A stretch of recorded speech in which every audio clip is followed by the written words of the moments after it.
ಒಂದರಿಂದ ಒಂದು ಹೋದರೆ ಕೂಡ earth element, water element, fire element, air element, space element. ಇದು ತಮ್ಮ ರೂಲ್. ಇದು ಒಂದಾದ್ಮೇಲೆ ಒಂದು ಹೋಗೋ ನಿಯಮ. ಆದರೆ ಇದು ಎಟ್ಟಿಟ್ಟು ಅಂಗುಲಗಳು ಹೋಗುತ್ತೆ, ಇದು ಮಧ್ಯದಲ್ಲಿ ಹೋಗುತ್ತಾ, ಸೈಡಲ್ಲಿ ಹೋಗುತ್ತಾ, ಎಲ್ಲಿ ಹೋಗುತ್ತೆ ಅಂತ ವಿಚಾರ. ಅರ್ತ್ ಎಲಿಮೆಂಟು 12 ಅಂಗುಲ, ಅಷ್ಟು ನಿಮಿಷಗಳು ಹೋಗುತ್ತೆ ಅಂತಂದ್ರೆ 12 ಅಂಗುಲ ಉದ್ದ ಹೋಗ್ತಾ ಇರುತ್ತೆ. ಇದು ಮಧ್ಯಭಾಗ, ಮೂಗಿನ ಹೊಳೆಯ ಮಧ್ಯಭಾಗ. ವಾಟರ್ ಎಲಿಮೆಂಟು 6 ಅಂಗುಲ, ಇದು ಡೌನ್ವರ್ಡ್, ಕೆಳಭಾಗ ಡೌನ್ವರ್ಡ್. ಫೈರ್ ಎಲಿಮೆಂಟು 4 ಅಂಗುಲ, ಇದು ಅಪ್ವರ್ಡ್, ಮೇಲ್ಭಾಗ. ಏರ್ ಎಲಿಮೆಂಟು 8 ಅಂಗುಲ, ಸೈಡ್ ವೇಸ್. ಸ್ಪೇಸ್ ಎಲಿಮೆಂಟು 20 ಅಂಗುಲ, ಇದು ಆಲ್ ಓವರ್ ಈಕ್ವಲ್ ಆಗಿ ಎಲ್ಲಾ ಕಡೆನೂ ಹರಡಿಕೊಂಡು ಹೋಗ್ತಾ ಇರುತ್ತೆ. ಇದು ಬೇಸಿಕ್ ಇನ್ಫಾರ್ಮೇಶನ್. ಇದು ನಿಮಗೆ ಹೀಗೆ ಹೋಗಬೇಕು ಅಂತ ನಾವು ನಿಯಮ ಮಾಡಿ ಭಗವಂತ ನಮ್ಮನ್ನು ಸೃಷ್ಟಿ ಮಾಡಿದ್ದಾನ. ಆದರೆ ಸರಿಯಾಗಿ ಕೆಲವು ಟೈಮಲ್ಲಿ ಹೋಗೋದಿಲ್ಲ.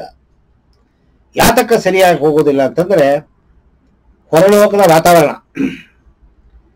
ಎರಡನೇದು ನಿಮ್ಮ ಗ್ರಂಥಿಗಳು ಮಾಡುವ ಕೆಲಸದ ರೀತಿಯಲ್ಲಿ ಏರುಪೇರು. ಅದು ಯಾತಕ್ಕೆ ಗ್ರಂಥಿ ಏರುಪೇರಾಗಿ ಕೆಲಸ ಮಾಡುತ್ತೆ ಅಂತಂದ್ರೆ ನಿಮ್ಮ ಮನಸ್ಸು ಯಾಕೆ ಏರುಪೇರಾಗಿ ಕೆಲಸ ಮಾಡುತ್ತೆ ಅಂತಂದ್ರೆ ನಿಮ್ಮ ಸಂಸ್ಕಾರಗಳು. ಜನ್ಮಾಂತರದಲ್ಲಿ ನೀವೇನು ಹೊತ್ಕೊಂಡ್ಬಂದಿದ್ದೀರಾ ಅದಕ್ಕೆ ತಕ್ಕಂತೆ ಮನಸ್ಸು ಒಂದು ಟೈಮಲ್ಲಿ ಹೇಳ್ತೀರಾ, ಬೆಳಗ್ಗೆ ಎದ್ರೆ ಚೆನ್ನಾಗಿರ್ತೀರಿ, ಆಫೀಸ್ಗೆ ಹೋಗಿದ ತಕ್ಷಣ ಬೇಜಾರಾಗತ್ತೀರಿ, ತಿರುಗಿ ಮನೆ ಬರಬೇಕಾದ್ರೆ ತಿರುಗಿ ಬೇಜಾರಾಗತ್ತೀರಿ, ನಿದ್ದೆ ಬರಲ್ಲ, ಏನೋ ಹೇಳ್ತೀವಿ ನಾವು.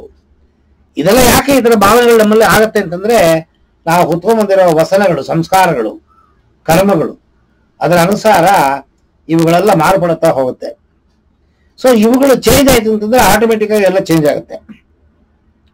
ಮನಸ್ಸಿಗೂ ಗ್ರಂಥಿಗೂ ಸಂಬಂಧ ಇದೆ, ಗ್ರಂಥಿಗೂ ಚಕ್ರಕ್ಕೂ ಸಂಬಂಧ ಇದೆ, ಚಕ್ರಕ್ಕೂ ಶ್ವಾಸಕ್ಕೂ ಸಂಬಂಧ ಇದೆ, ಶ್ವಾಸಕ್ಕೂ ಸ್ವರಕ್ಕೂ ಸಂಬಂಧ ಇದೆ, ಶ್ವಾಸಕ್ಕೂ ಪಂಚ ಇಂದ್ರಿಯಗಳಿಗೂ ಸಂಬಂಧ ಇದೆ. ಪಂಚ ಇಂದ್ರಿಯಗಳು ನಿಮ್ಮ ಪಂಚಭೂತಗಳಿಗೆ ಸಂಬಂಧಪಟ್ಟಿದೆ. ಸೊ ಇವುಗಳೆಲ್ಲ ವ್ಯಾರಿ ಆಗತ್ತೆ ಅಂತಂದ್ರೆ ಮೂಲ ಯಾವುದು ಅಂತಂದ್ರೆ ಕರ್ಮಾನುಸಾರ ಏರುಪೇರುಗಳು ನಡೀತಾ ಇರುತ್ತೆ. ಇದನ್ನ ಬದಲಾವಣೆ ಮಾಡಿಕೊಂಡು ನಮ್ಮ ಜೀವನವನ್ನ ಸಂತೋಷವಾಗಿ ಬಾಳಬೇಕು ಅಂತ ಅನ್ನೋದಕ್ಕೆ ಈ ಲೆಫ್ಟ್ ಇಂದ ರೈಟ್, ರೈಟ್ ಇಂದ ಲೆಫ್ಟ್ ಬದಲಾವಣೆ ಮಾಡಿಕೊಂಡು ಅದನ್ನ ನಾವು ಸರಿಪಡಿಸ್ಕೊಂಡು ಹೋದಾಗ ನಮ್ಮ ಆರೋಗ್ಯ ಕಾಪಾಡುತ್ತೆ.